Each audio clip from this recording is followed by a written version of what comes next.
Hey, Bernard with Onstage Hair Extensions. We're going to go over the application technique.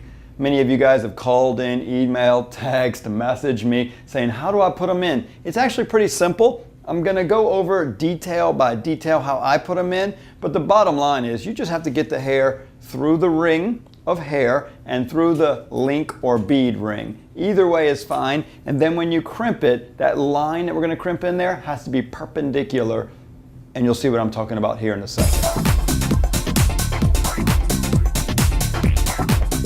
So we have a ring of hair and a link or bead, and we have to slide both of them off at the same time. So the first thing you want to do is just get your fingers through here. I've already got a little section parted off. You need enough hair to support the weight of this hair. Mannequin hair is always kind of sparse and really thick strands, so this might not represent exactly what it would look like on a client. Bottom line is put as much hair through that link as you can, and if you have too much, it won't let you pull it through. So get your fingers through this little threader loop right here, grab the hair, and after that, getting no hair in your hand is the goal. And it's difficult because we want to control hair so much as stylists. But as I pull this through here, I literally just drop it. And after I pull that through, I try not to touch hair anymore and just the stick. And so as I pull it through like this, here's a common mistake people make. They'll pull just the ring of hair and leave this little link down here. You want to make sure you pull both of them through like this. They're both above my fingers. I pulled the hair through. I like to transition my thumb to my middle finger here so that I can control the loop, the link, the ring, the bead, whatever you call it.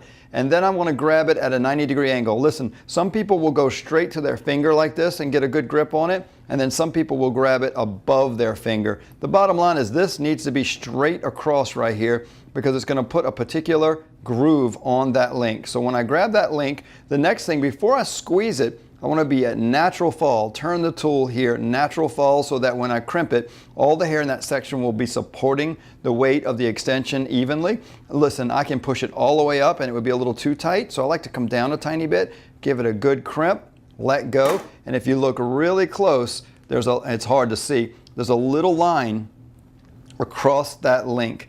And then you don't have to do this next step, but I kind of like to neaten it up, sometimes flip it over, and let the hair kind of veil over that link completely. And that's it. So we just put one in. I'm going to put one more in just to show you how fast it can go without going over each step slowly in detail. But then I'm going to remove that one, reload it, and put it right back in just so you can see how easy they can be to reuse. Now keep in mind, I'm putting these in really close to the head. When they've been in for 2 or 3 months, they've grown out a little bit, they're very comfortable. You can charge that client to take them all out and reload them, but to do that you're going to need a couple of things. And so you either kept these little threader loops as you put them in, or you lost them all. And then you can repurchase threader loops in little packages like this.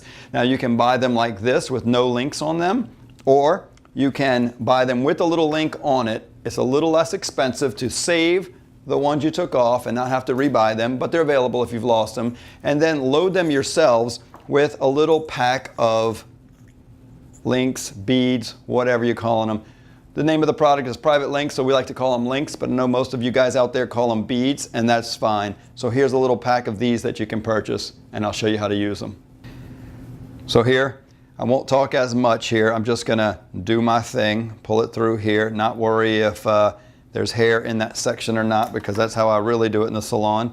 Grab that bead, lay it next to the head, go up here, give it a good crimp. That's in there. Believe it or not, that will stay in for 2 or 3 months. It's really in there good, sometimes even longer. When the client comes back in 2 or 3 months later, because I squeezed it this way, you have to imagine it's flat this way.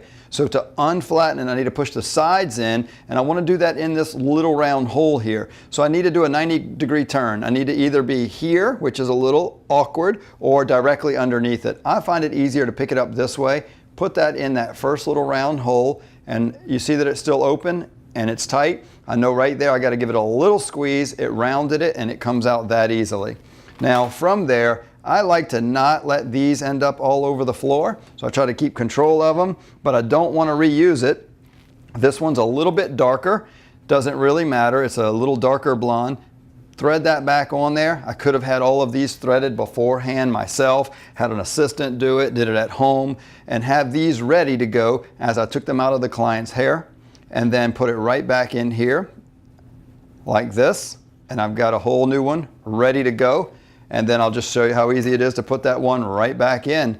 We could have parted off a new section, use the same old section, try to put as much hair through there as you can.